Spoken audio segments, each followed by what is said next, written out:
اعتدال د اخلاق د پاره اسباب متعدده او کثیره ذکر کړي خو زبر درې درته عرض کړم و چې یو مسلمان عالم هغه لګي بل مسلمان شریعت ته تیاری اخلاق حسنه اعتدال کول غواړي دا غي د پاره عمده درې اسباب ته اول علم خو لیکن هغه مزید تحقیق کوي قدرمند علماء کرام استادان محتسبین امام غزالی رحمه الله وی محض علم نه سبب د کمال ده نه سبب د نجات ده نه سبب د سعادت ده محض علم خو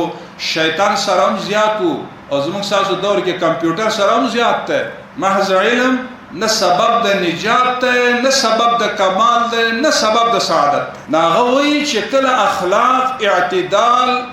یو عالم غواړي چې په ټولنه کې اخلاق حسنه باندې یو مسلمان موصوف متصف شي دا انسان کې باید علم مع العمل دې کې څه علم تاسو وایاس علم مع العمل او بیا امام غزالی رحمه الله چې کله په یو انسان کې علم لکه تاسو چې یاز مع العمل وی لکه تاسو چې یاز دا بیا حاکم شي اوس ډاکټر ظاهری اجساد او علاج کوي دا عالم مع العمل دا باطنی طبيب ده اخلاق السیئه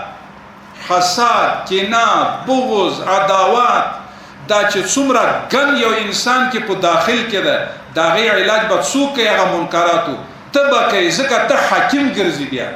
مولاي صل وسلم دائما ابدا